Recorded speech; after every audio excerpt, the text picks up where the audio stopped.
Sik dari coba kita. Tanganmu ngene, tanganmu ngene. Yo. Selamat pagi anak-anak semua. Pagi Bu Guru. Apa kabarnya nih hari ini? Baik. Nah, sebelum memulai pelajaran pada pagi hari ini, perkenalkan nama saya Anissa Urbaningrum dengan NIM 292022-003. Sebelum memulai pembelajaran pada hari ini, baiknya kita berdoa dulu. Siapa nih yang mau memimpin doa? Iya Bu Guru. Silahkan Gladys memimpin doa. Mari teman-teman kita berdoa. Berdoa mulai. Selesai. Terima kasih Gladys. Setelah ini, apakah ada yang tidak berangkat hari ini? Ada Bu Guru, Siapa? Skolastika. Nah, selanjutnya sebelum memulai pelajaran, untuk meningkatkan rasa nasionalisme kita, marilah kita menyanyikan lagu dari Sabang sampai Merauke. Ada yang hafal atau tidak hafal? Betul? Hafal. Boleh berdiri semua yuk, biar semangat belajarnya.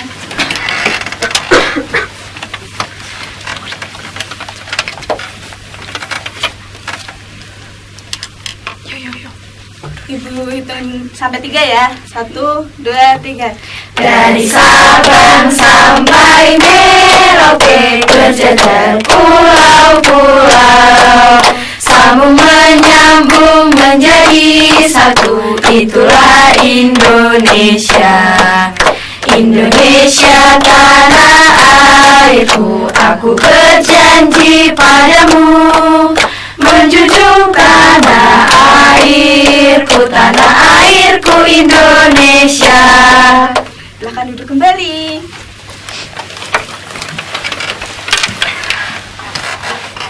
Nah, pada hari ini kita akan belajar mengenai tema 3, yaitu peduli terhadap makhluk hidup, subtema 2 keberagaman makhluk hidup di lingkunganku, dan pembelajaran 1.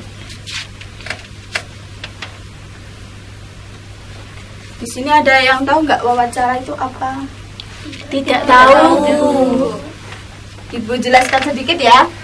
Wawancara adalah percakapan 2 orang atau lebih yang berlangsung antara narasumber dan wawancara dengan tujuan mengumpulkan data-data berupa informasi. Nah, fungsi dari wawancara adalah mendapatkan informasi maupun data secara akurat, mendalam, objektif, sekaligus menjadi pelengkap informasi awal pewawancara. Selain itu, wawancara juga memungkinkan munculnya perspektif baru dan topik yang diangkat.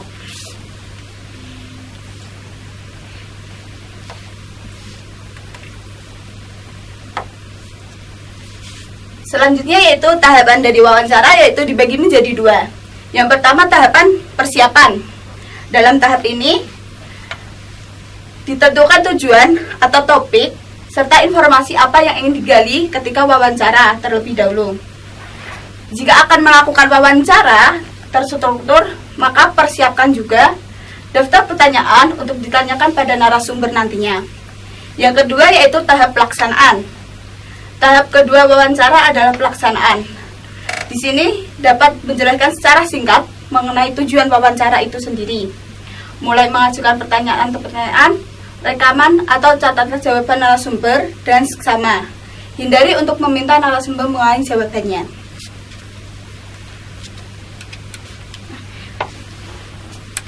Di sini kita akan membahas mengenai burung cendrawasih. Selain tumbuhan, hewan juga merupakan sumber daya alam yang perlu terus dijaga.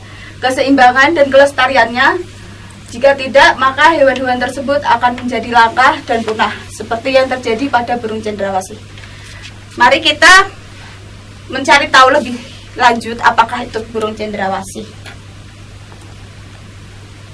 Ini bisa diamati, ini cendrawasih ini berasal dari mana? Ada yang tahu? Papua. Nah, benar sekali. Ini adalah maskot dari Provinsi Papua. Nah, ini ada bacaan. Ada yang mau membaca mungkin? Nabila Faran. Burung cendrawasih. Burung cendrawasih disebut juga sebagai burung surga. Burung yang menjadi maskot Papua ini memiliki warna bulu yang indah. Bahkan kabarnya karena keindahannya itu juga burung ini jarang turun ke tanah, lebih sering terbang dan hinggap di dahan pohon. Warna bulu cendrawasih yang mencolok biasanya merupakan kombinasi beberapa warna seperti hitam, coklat, oranye, kuning, putih, biru, merah, hijau, dan ungu. Burung ini semakin molek dengan keberadaan bulu memanjang dan unik yang tumbuh dari paruh, sayap, atau kepalanya. Warna yang bermacam-macam menjadi salah satu penanda untuk mengelompokkan jenis mereka.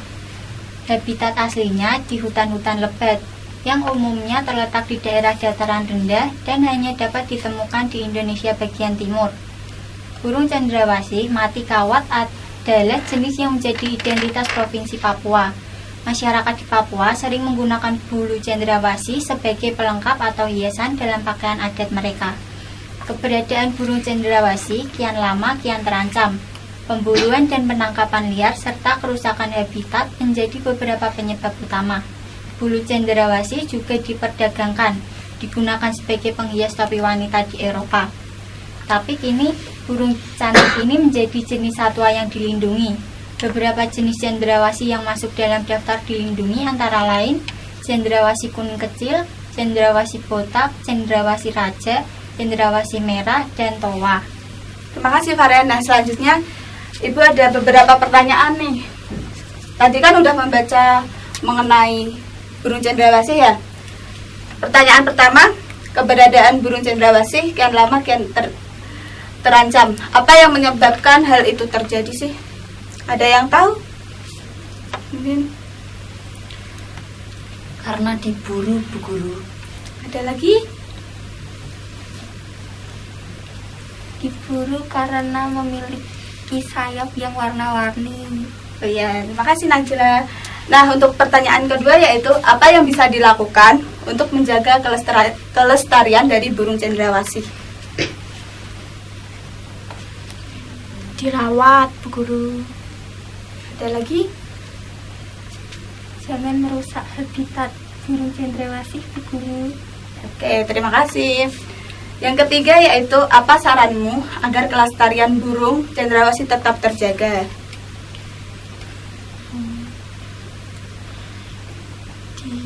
Tidak melakukan pemburuan liar, Guru. Ya, benar sekali. Nah, ini ada pembahasannya ya dari pertanyaan-pertanyaan tadi.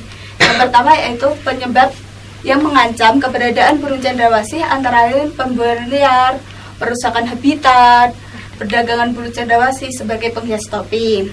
Nah, pembahasan yang soal kedua yaitu untuk melestarikan burung cendrawasih yang dapat dilakukan yaitu dengan cara membudidayakan hewan tersebut di suaka marga satwa. Jangan memburunya dan tidak merusak habitat aslinya. Pembahasan soal yang nomor 3 yaitu agar burung cendrawasih tidak punah harus menyadari bahwa keanekaragaman satwa harus dilestarikan dan tidak disalahgunakan. Nah, selanjutnya yaitu selain burung cendrawasih, masih banyak hewan lain yang harus kita lindungi. Di sekitarmu tentunya banyak hewan yang menarik perhatianmu. Ayo kita belajar lebih banyak mengenai hewan.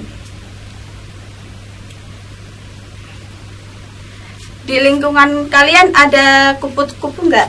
Ada. Apa sih yang menurut kalian yang menarik dari kupu-kupu itu? Warnanya. Sayapnya Bisa terbang. Ada lagi? Warnanya yang cantik. Nah, ini ada bacaan mengenai kupu-kupu. Kupu-kupu termasuk dalam kelompok serangga. Kupu-kupu biasanya memiliki warna yang indah cemerlang. Kupu-kupu tidak berbahaya bagi manusia. Daur hidup kupu-kupu bermula dari telur yang melekat di daun, kemudian matang dan menetas setelah 5 sampai dengan 10 hari dan menjadi larva atau ulat.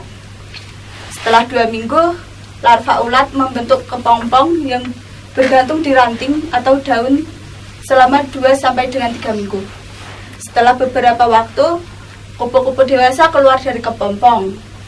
Kupu-kupu dikenal sebagai serangga penyerbuk tanaman yang membantu bunga-bunga berkembang menjadi buah bagi petani dan orang pada umumnya. Kupu-kupu ini sangat bermanfaat untuk membantu penyerbukan tanaman.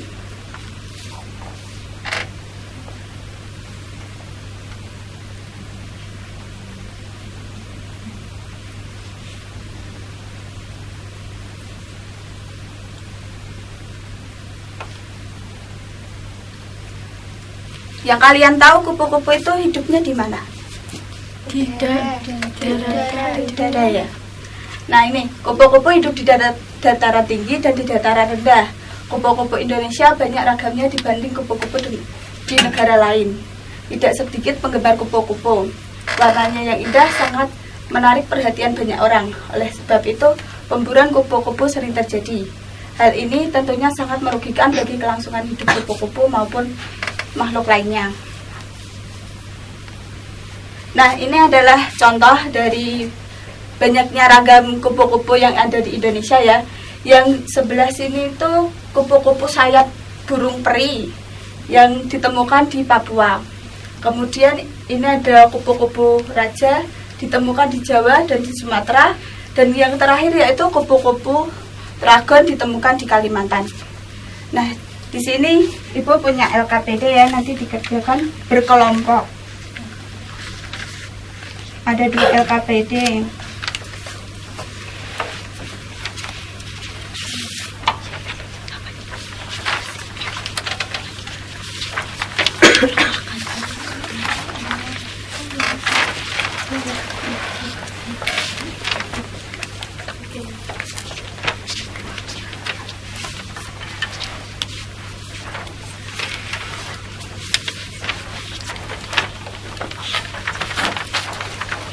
Silahkan berdiskusi dengan teman kelompoknya.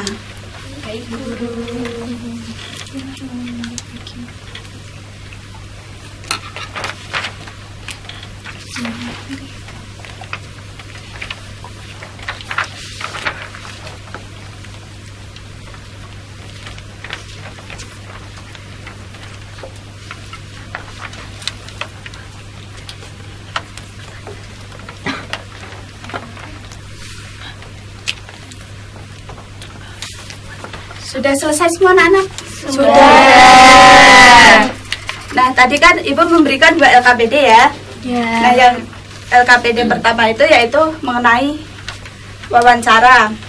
Ada kelompok yang ingin mempresentasikan hasilnya mungkin? Boleh dibaca di tempat duduk aja.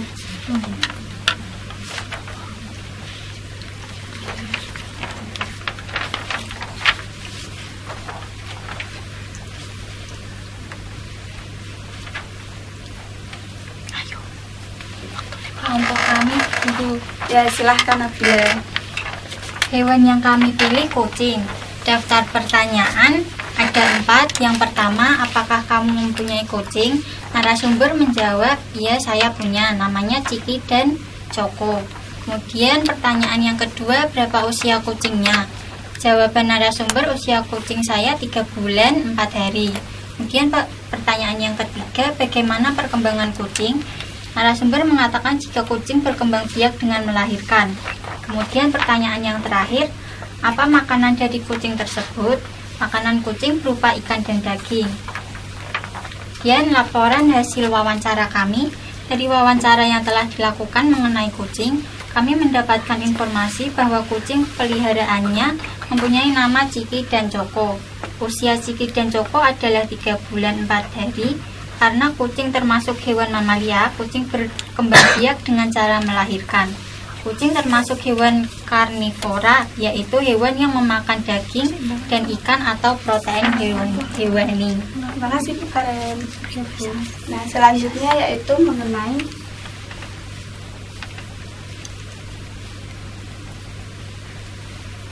ini 10 hewan langka di Indonesia dan hampir punah. Indonesia dengan kekayaan alamnya yang melimpah memuat aneka fauna unik hingga endemik. Akan tetapi, sayangnya, seiring maraknya penangkapan hewan dan pembabatan dan pembakaran hutan secara liar dan ilegal, banyak satwa milik Indonesia yang menurun jumlahnya. Terlebih didorong oleh tingkat kelahiran hewan yang rendah, hewan-hewan tersebut akhirnya menjadi langka, bahkan hampir punah. Berikut 10 di antaranya hewan langka Indonesia yang kami rangkum dari berbagai sumber.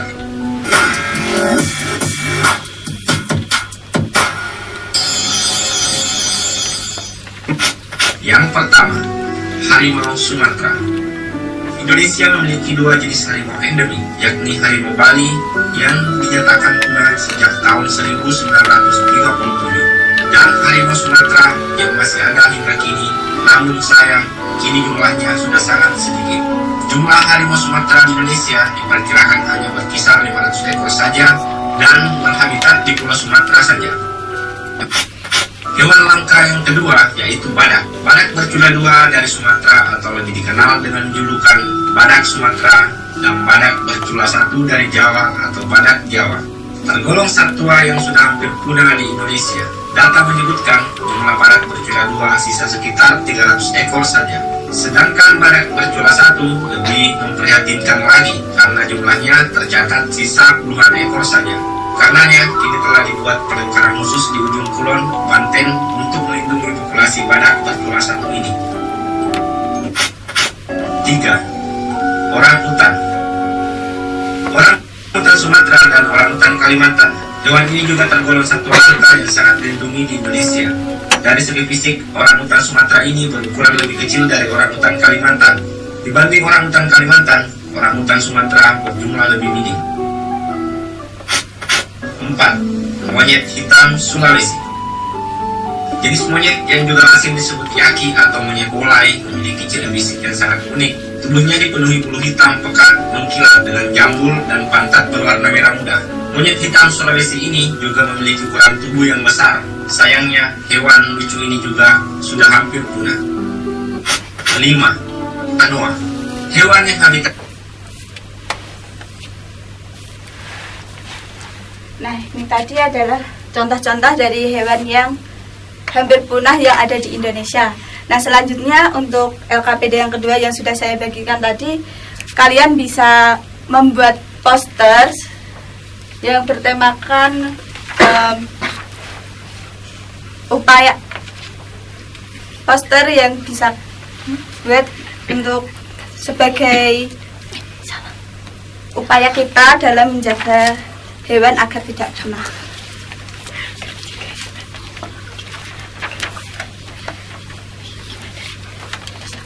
Ini ya yang harus diperhatikan, yang harus ada di dalam poster, yaitu yang pertama nama hewan dan ciri khususnya, yang kedua yaitu habitat hewan, yang ketiga manfaat hewan bagi masyarakat sekitar, yang keempat keberadaan hewan yang menyebabkan langka.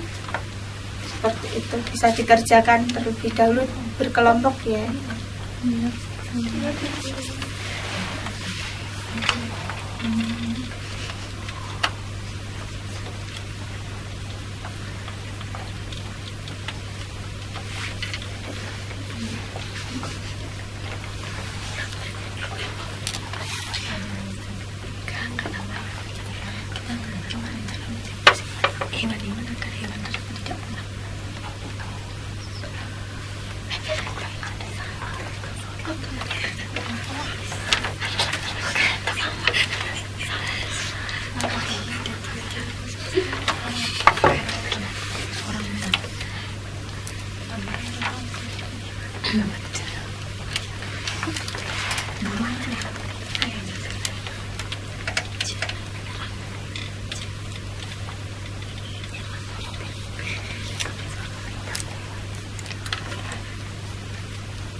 Apakah sudah selesai semua anak-anak? Sudah. Nah, nanti LKPD-nya bisa dikumpulkan di akhir pembelajaran ya. Iya, Bu. Selanjutnya yaitu nah ini.